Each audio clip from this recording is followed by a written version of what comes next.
അങ്ങനെ സ്പെയിനിലെത്തി 4-ാമത്തെ ദിവസമായി ഇന്നാണ് ഞങ്ങൾ ആവിലായിലെ അമ്മ ത്രേസ്യയുടെ അടുത്ത് പോകുന്നത്. സ്പെയിനിലെ ഈ അമ്മ ത്രേസ്യയെക്കുറിച്ച് അറിയാൻ ആഗ്രഹിക്കുന്ന എൻ്റെ എല്ലാ കൂട്ടുകാർക്കും വീഡിയോയിലേക്ക് സ്വാഗതം. മാഡ്രിഡിലെത്തിയിട്ട് 4-ാമത്തെ ദിവസമായി ഇന്ന് രാവിലെ ഞങ്ങൾ റെഡിയായി 6 മണിക്ക് തന്നെ ഇവിടെ പള്ളിയിൽ വന്നിരിക്കുകയാണ്. അച്ഛൻ്റെയും ഫാദർ ലുച്ചാനോ അച്ഛൻ്റെയും ഭക്തിനിർഭരമായ കുർബാനയെ കണ്ടു. ബ്രസീലുകാരനായ ഫാദർ ലുച്ചാനോയും നമ്മുടെ യാത്രയിലുണ്ട്. അങ്ങനെ 4 നാഷണാലിറ്റിയിലുള്ള ആൾക്കാരാണ് യാത്രയിലുള്ളത്. Father Benny Tom, Maria Luisa, Gerald എന്നീ ആൾക്കാരെയൊക്കെ ഞാൻ ആദ്യത്തെ വീഡിയോകളിൽ, അതായത് സ്പെയിനിന്റെ വീഡിയോ 4-ാമത്തെ പാർട്ടാണിത്, ഉള്ള വീഡിയോകളിൽ ഞാൻ ഇവരെ പരിചയപ്പെടുത്തിയിട്ടുണ്ട്. 2 വണ്ടികളിലായിട്ടാണ് നമ്മൾ ആവിലായിലേക്ക് പോകുന്നത്. റോസറിയും മറ്റു പ്രാർത്ഥനകളും ഒക്കെ ആയിട്ട് നമ്മൾ വളരെ ഭക്തിപൂർവമായി യാത്ര തുടരുകയാണ്. ഇവിടെ വഴിയിൽ കണ്ട ഒരു പഴയ ചർച്ചാണ്. അതിൻ്റെ മുകളിലായിട്ട് ഒരു സ്ട്രൗക്ക് ബേർഡ് കൂടുകൂട്ടി ഇങ്ങനെ ഇരിക്കുകയാണ്. ഇങ്ങനെയുള്ള കാഴ്ചകൾ ഇനി മുമ്പോട്ടൊക്കെ നമുക്ക് കാണാൻ സാധിക്കും. ഇപ്പോൾ ഒരു ചെറിയ ബ്രേക്കിന് ശേഷം ഞങ്ങൾ വീണ്ടും യാത്ര തുടരുകയാണ്. മരിയ ലൂയിസ 150-ന് മേളിലാണ് വണ്ടി ഓടിക്കുന്നത്. അങ്ങനെ 2.5 മണിക്കൂറത്തെ യാത്രയ്ക്ക് ശേഷം നമ്മൾ സലമാങ്കയിലുള്ള ആൽബ ദെ തോർമസിൽ എത്തിയിരിക്കുകയാണ്. 16-ാം നൂറ്റാണ്ടിലെ കത്തോലിക്ക സന്യാസ സമൂഹത്തിന്റെ നവീകരണത്തിനും പുനഃസ്ഥാപനത്തിനും നേതൃത്വം നൽകിയ സന്യാസിനിയും പ്രശസ്തയായ സ്പാനിഷ് മിസ്റ്റിക്കും കത്തോലിക്ക നവീകരണ കാലഘട്ടത്തിലെ എഴുത്തുകാരിയുമായിരുന്ന ആവിലായിലെ ത്രേസ്യ, അമ്മ ത്രേസ്യ എന്ന് നമ്മൾ പറയും. കാരണം കൊച്ചു ത്രേസ്യ, ലിസുവിലെ കൊച്ചു ത്രേസ്യയിൽ നിന്ന് മാറ്റി കാണാൻ വേണ്ടിയിട്ടാണ് നമ്മൾ അമ്മ ത്രേസ്യ എന്ന് പറയുന്നത്. 1515 ആവിലായിലെ ഓൾഡ് കാസ്റ്റിൽ ജനിച്ചു.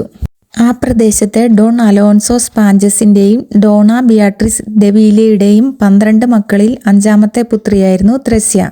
തൻ്റെ 67-ാമത്തെ വയസ്സിൽ 1582 ഒക്ടോബർ 4-ാം തീയതി ആൽബ ദി ടോർമസ് എന്ന ഈ സ്ഥലത്ത് വെച്ചാണ് മരണപ്പെടുന്നത്. നിങ്ങൾക്കറിയാവുന്നതുപോലെ തന്നെ 500-ൽ പരം വർഷങ്ങൾ കഴിഞ്ഞിട്ടും വിശുദ്ധയുടെ ശരീരം അഴുകാതെ തന്നെ ഇരിക്കുകയാണ്. 110 വർഷങ്ങൾക്ക് മുമ്പ്, അതായത് 1914-ൽ വിശുദ്ധയുടെ കബറിടം തുറക്കുകയും അഴുകാത്ത ശരീരം പൊതുദർശനത്തിന് വെക്കുകയും ചെയ്തിരുന്നു. അതിനുശേഷം ഈ വർഷമാണ് വീണ്ടും ഇത് തുറക്കുകയും പൊതുദർശനത്തിന് വെക്കുകയും ചെയ്തത്. ഞങ്ങൾ സ്പെയിൻ ട്രിപ്പ് പ്ലാൻ ചെയ്തപ്പോൾ തന്നെ പേര് കേട്ട് മാത്രം പരിചയമുള്ള ഈ അമ്മ ത്രേസ്യയുടെ അടുത്ത് പ്രാർത്ഥിച്ചതിന്റെ ഫലമായിട്ടാണ് ഞങ്ങൾക്കിവിടെ ഇത്ര ഈസി ആയിട്ട് വരാൻ സാധിച്ചത്. ഇപ്പം ഞങ്ങൾ അമ്മ ത്രേസ്യയുടെ കബറിടം തുറന്നു വെച്ചിരിക്കുന്ന ഈ ചർച്ചിലേക്ക് കയറാൻ പോവുകയാണ്. ഇത് മാത്രമാണ് ഞാൻ അവിടെ വെച്ചെടുത്ത ആകെയുള്ള വീഡിയോ. ഇവിടെ കാണുന്ന ഈ റെഡ് കളറിലുള്ള കാർപ്പറ്റിലാണ് തെരേസയുടെ സിൽവർ കളറിലുള്ള കാഫിൻ തുറന്നു വെച്ചിരിക്കുന്നത്. നമുക്ക് ഏകദേശം ഒരു നിശ്ചിത അകലത്തിൽ വരെ അടുത്തു ചെന്ന് തെരേസയുടെ ശരീരം കാണാൻ സാധിക്കുമായിരുന്നു. ഈ പള്ളിക്കകം മുഴുവനും ക്യാമറയുടെ നിരീക്ഷണത്തിലാണ്. നമുക്ക് ഫോട്ടോ എടുക്കാനോ വീഡിയോ എടുക്കാനോ ഒന്നിനും പെർമിഷൻ ഉള്ളതല്ല.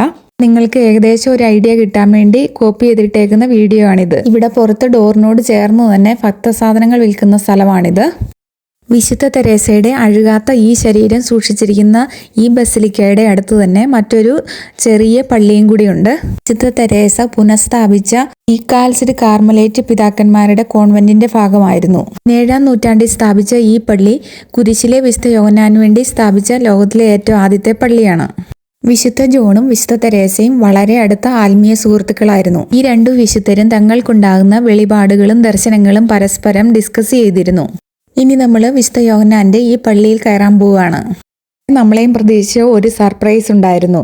ഇത് ഇങ്ങോട്ട് നോക്കിയാൽ ഇവിടുത്തെ ടിവികളിൽ മുഴുവനും തെരേസയുടെ ബസിലിക്ക പള്ളിയിൽ നടക്കുന്ന കാര്യങ്ങൾ മുഴുവനും ലൈവായിട്ട് ഇവിടെ കാണിക്കുകയാണ്. ഇത് കണ്ടപ്പോൾ എനിക്ക് വളരെയധികം സന്തോഷമായി. കാരണം എനിക്ക് നിങ്ങൾക്ക് ഇതെല്ലാം പറഞ്ഞ് മനസ്സിലാക്കാൻ വളരെ ബുദ്ധിമുട്ടാണ്. അതൊരിക്കലും മനസ്സിലാക്കാനും പറ്റത്തില്ല. ഇതിൽ കൂടെ നിങ്ങൾക്ക് ഏകദേശം അവിടെ നടക്കുന്ന കാര്യങ്ങൾ മനസ്സിലാക്കാൻ സാധിക്കും.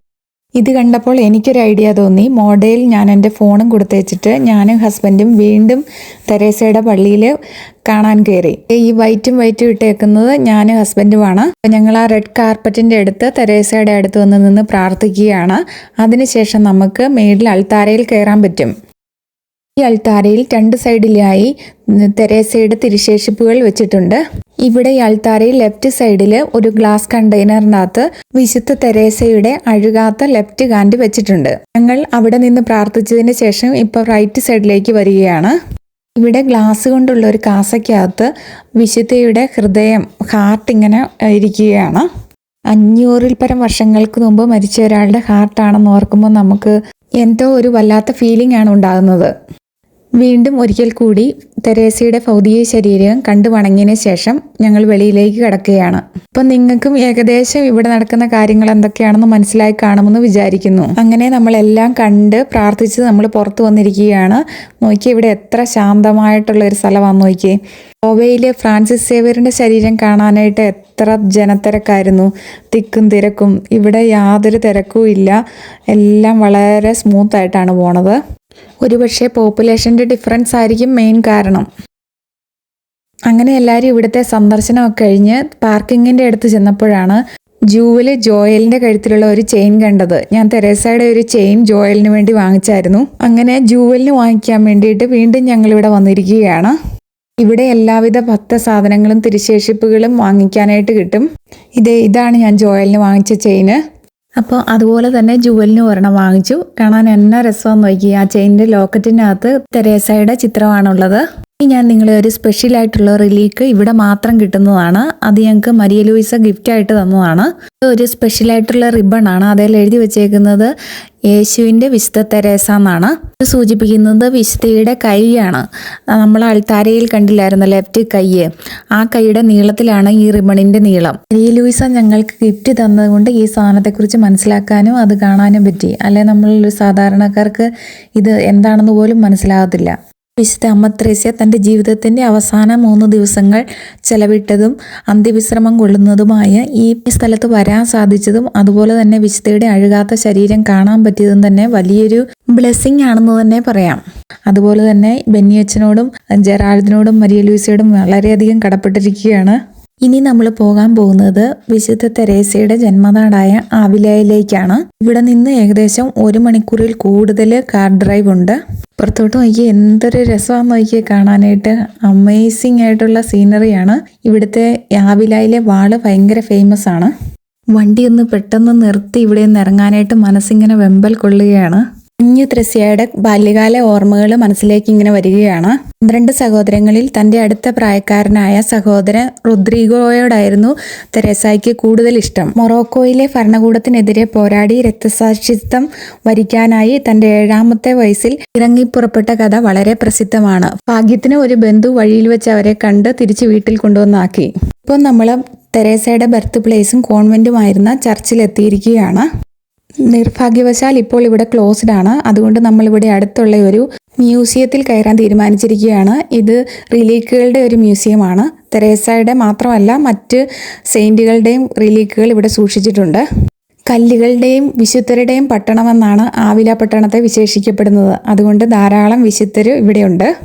വിശുദ്ധരുടെ റിലീക്കുകൾക്ക് പുറമെ കർമ്മലീത്ത മഠത്തിൻ്റെ പഴയകാല ഫോട്ടോകളും ചർച്ചുകളുടെ ഫോട്ടോയൊക്കെ ഇവിടെ കാണാൻ സാധിക്കും. ഈ സ്റ്റാച്ചു കാണുമ്പോൾ മനസ്സിലേക്ക് വരുന്നത് 2 കാര്യങ്ങളാണ്. ഒന്ന്, വിശുദ്ധ തെരേസ സ്ഥാപിച്ച പുതിയ കർമ്മലീത്ത സമൂഹം. അതിൻ്റെ പേര് ഡിസ്കാൽസ്ഡ് കർമ്മലൈറ്റസ്, അതായത് നിഷ്പാദുക കർമ്മലീത്തർ. മറ്റുള്ളവരിൽ നിന്ന് വ്യത്യസ്തരായി കാലിൽ ഷൂവിന് പകരം വെറും ചെരുപ്പ് മാത്രമാണ് ധരിച്ചിരുന്നത്. രണ്ടാമത്തേത് തെരേസയുടെ നർമ്മബോധത്തെക്കുറിച്ചുള്ളതാണ്. ആശ്രമത്തിൽ വന്ന ഒരു സന്ദർശകൻ അവളുടെ കാൽപാദങ്ങളുടെ സൗന്ദര്യത്തെ പുകഴ്ത്തിയപ്പോൾ തെരേസയുടെ മറുപടി, അവ ഇപ്പോൾ നന്നായി കണ്ടുകൊള്ളുക, ഇനി അവസരം കിട്ടുകയില്ലെന്നായിരുന്നു. മീൻസ് ഗെറ്റ് ഔട്ടിന് പകരം ഇങ്ങനെയാണ് പറഞ്ഞത്. ഇതേ ഇപ്പോൾ പള്ളി ഓപ്പൺ ആയിട്ടുണ്ട്. നമ്മൾ അതിൻ്റെ അകത്തോട്ട് പ്രവേശിച്ചിരിക്കുകയാണ്. 14ാമത്തെ വയസ്സിൽ അമ്മയുടെ മരണം സൃഷ്ടിച്ച ശൂന്യതയിൽ തെരേസ വീരസാഹസിക പ്രവർത്തനങ്ങൾക്കും വിപ്ലവകരമായ പരിഷ്കാരങ്ങളുടെ സ്വാധീനത്തിൽപ്പെട്ടു.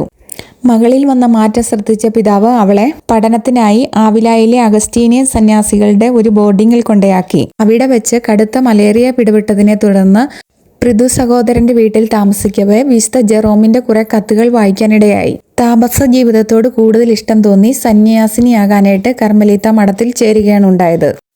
മഠത്തിലെ അച്ചടക്ക രാഹിത്യവും ലോകവ്യഗ്രതയും തെരേസയെ സ്വാധീനിച്ചെങ്കിലും പിന്നീട് കുറ്റബോധം തോന്നി ധ്യാന പ്രാർത്ഥനാശീലം പുനരാരംഭിച്ചു.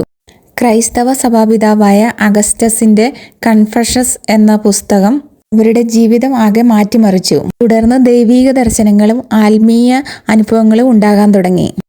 ഇപ്പം നമ്മൾ കണ്ടുകൊണ്ടിരിക്കുന്ന തെരേസയുടെ കോൺവെന്റിലെ ഗാർഡനും അതിനോട് ചേർന്നുള്ള ഒരു കിണറുമാണ്. ഭിത്തിയിൽ ആലേഖനം ചെയ്തിരിക്കുന്ന കൃതികൾ ഔപചാരിക വിദ്യാഭ്യാസം വളരെ കുറച്ച് മാത്രം കിട്ടിയ സ്പാനിഷ് എഴുത്തുകാരി എന്നതിലുപരി മിസ്റ്റിക്കൽ ലേഖികയായ തെരേസയുടേതാണ്. ഇത് സ്പാനിഷ് ഭാഷയുടെ കസ്റ്റീലിയൻ നാട്ടുഭാഷാ ശൈലിയാണ്. നവീകൃത സന്യാസി സഭകളുടെ സ്ഥാപക എന്നതിലുപരി ആത്മീയ സാഹിത്യത്തിന് എണ്ണപ്പെട്ട സംഭാവനകളും നൽകിയിട്ടുണ്ട്. ത്രേസ്യായുടെ കൃതികളിൽ സമീപനത്തിനും ഉള്ളടക്കത്തിലും ഏറ്റവും മൗലികത പുലർത്തുന്നത് ആഭ്യന്തര ഹാർമ്മ്യം എന്ന കൃതിയാണ്. ഇതിൽ വിവരിക്കുന്ന ഹാർമ്മ്യം മനുഷ്യാത്മാവ് തന്നെയാണ്. ഇതിൻ്റെ പ്രമേയം ഉള്ളിൻ്റെ ഉള്ളിൽ വസിക്കുന്ന ദൈവത്തെ തേടിയുള്ള യാത്രയാണ്. ഇപ്പം നമ്മൾ ത്രേസ്യായുടെ അതിമനോഹരമായൊരു ചാപ്പലിനുള്ളിലാണ് നിൽക്കുന്നത്. കത്തോലിക്ക സഭയുടെ ആദ്യത്തെ വനിതാ വേദപാരംഗതയായ ത്രേസ്യ തന്നെ സ്നേഹിക്കുന്നവർക്ക് അവരുടെ അടുത്തിരുന്ന് സമയം ചെലവഴിക്കുന്നതാണ് പ്രാർത്ഥനയെന്ന് പഠിപ്പിച്ച തെരേസ അവളുടെ പ്രാർത്ഥനാ പുസ്തകത്തിൽ അടയാളം വെക്കാൻ ഉപയോഗിച്ചിരുന്ന കടലാസിൽ എഴുതിയിരുന്ന വരികൾ ഇങ്ങനെയായിരുന്നു: ഒന്നും നിന്റെ സമാധാനം കെടുത്താതിരിക്കട്ടെ, ഒന്നും നിനക്ക് ഞെട്ടലുണ്ടാക്കാതിരിക്കട്ടെ. എല്ലാം കടന്നു പോകുന്നു, ദൈവത്തിന് മാത്രം മാറ്റമില്ല. ക്ഷമ തേടുന്നതൊക്കെ നേടുന്നു. ദൈവം സ്വന്തമായുള്ളവന് ഒന്നും ഇല്ലാതാകുന്നില്ല. ദൈവം മാത്രം മതി. എത്ര ആഴമായ വിശ്വാസവും ദൈവസ്നേഹവുമാണെന്ന് നോക്കിക്കേ.